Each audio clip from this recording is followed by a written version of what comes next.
Hey, no, welcome back to LA, I guess I should say. But how many teams are kind of interested in you, and why were the Dodgers kind of the team that you ultimately chose?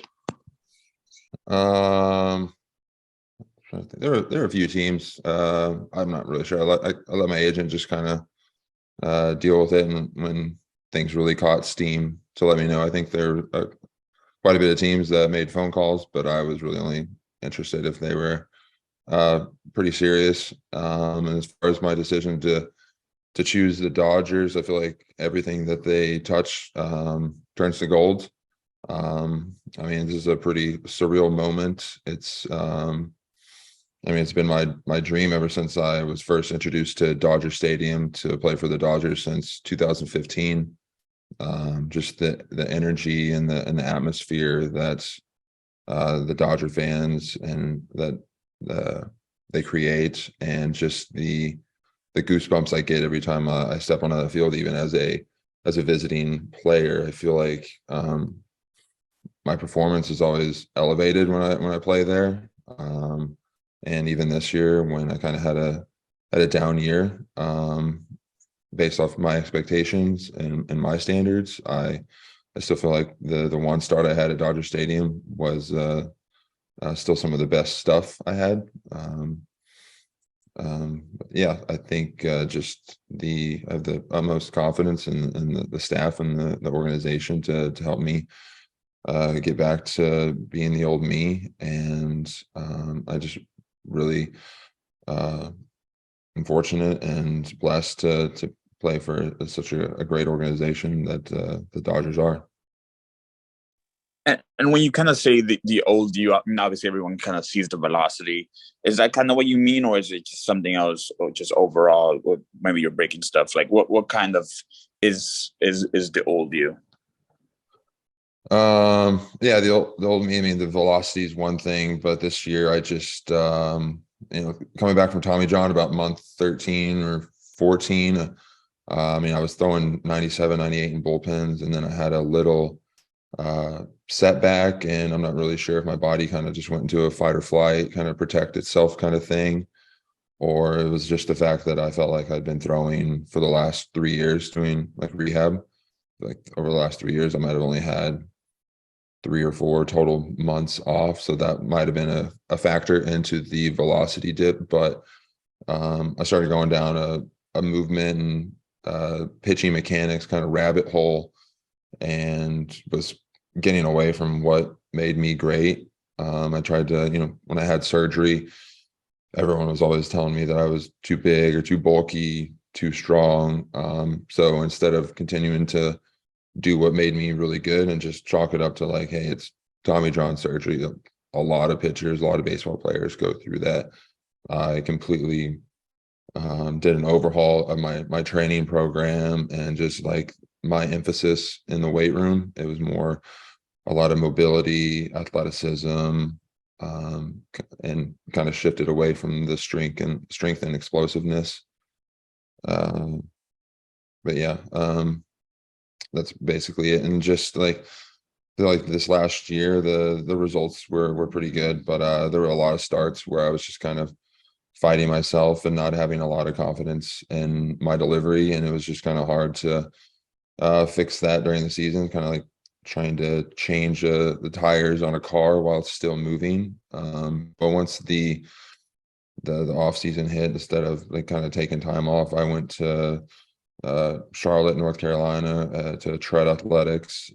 Did some more throwing there, tried to figure some things out, and then I went to Driveline after that in Arizona, and did some motion capture, and just kind of got a really good plan for the off season. For when I get to spring training, I'm ready to hit the ground running. Awesome, man. Thank you. Next question is from Jack Harris. Go ahead, Jack. When you talk about the Dodgers, obviously they have this reputation, like you said, of kind of helping pitchers and guys developing there. What are the things that either you're hoping you kind of get from them specifically, or the things that, and while you talk to their coaches or were going through this process, that they told you that really stuck out? Just to have the confidence to go out there and be free and easy, and when I'm on the mound competing in a game, to just focus on the external, like, you know, whoever's catching that evening, just whatever the signs they put down, I'm focusing on executing that pitch as opposed to thinking about what my back leg's doing or or keeping my front side closed. That's more of like internal stuff that should be done in between starts. But yeah, just, you know, I have the most confidence in the coaching staff and the Dodgers organization to get me back to feeling that way. How much work have you guys already talked about, you know, doing even leading up to spring, or just when you talk about wanting to make some of those changes or refine things, like kind of what does that look like the next couple of months for you?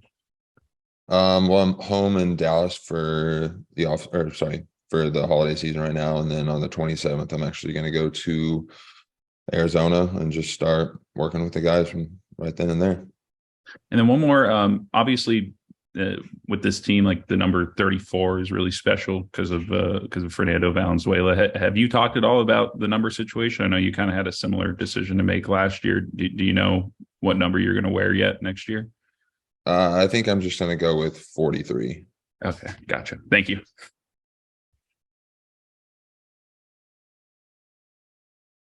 Questions from Fabian Ardaya. Go ahead, Fabian.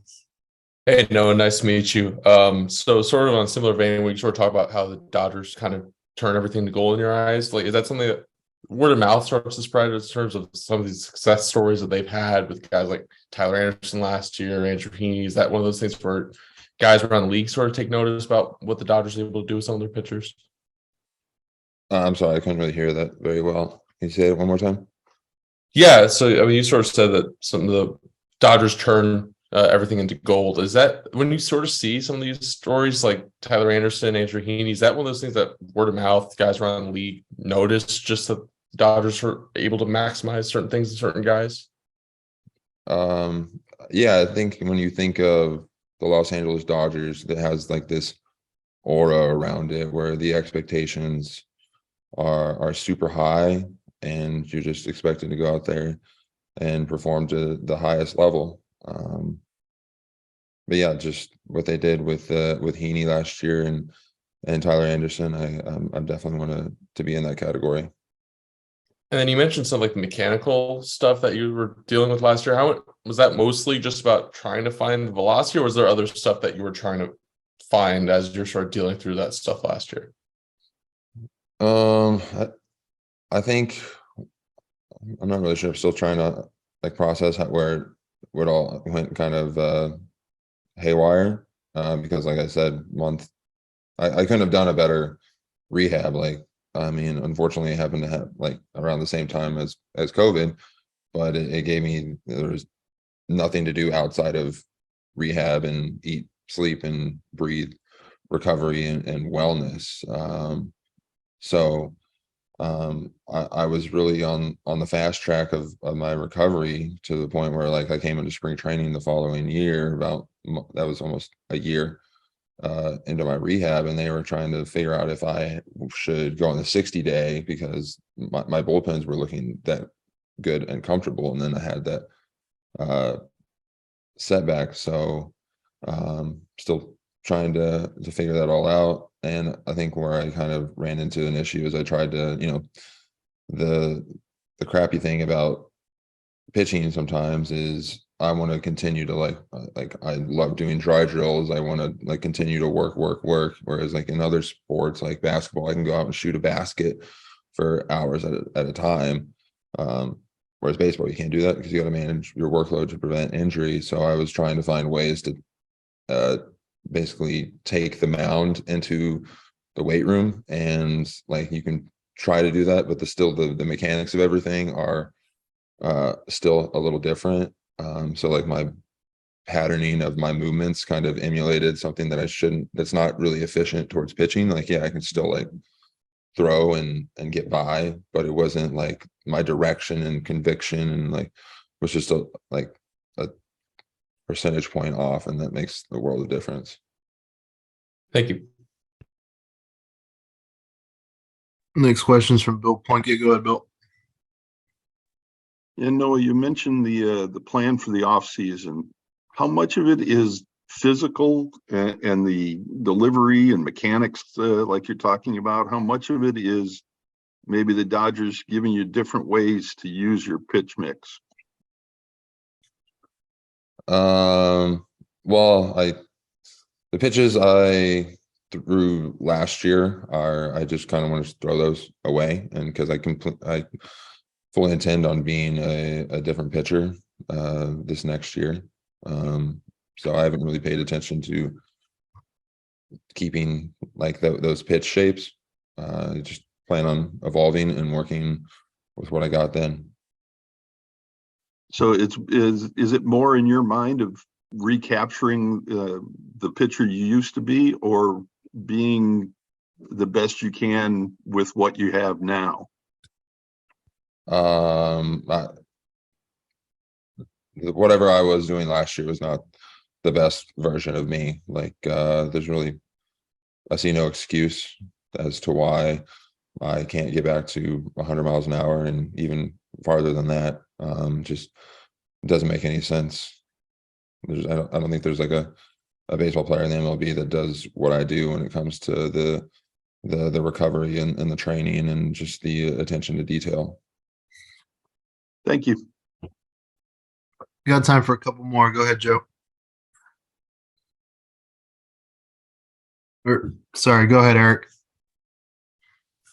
No, I was wondering, is there anything physically you're able to do like this off season that you maybe weren't able to do last off season? Were you limited at all last year? No, I was completely healed and ready to go.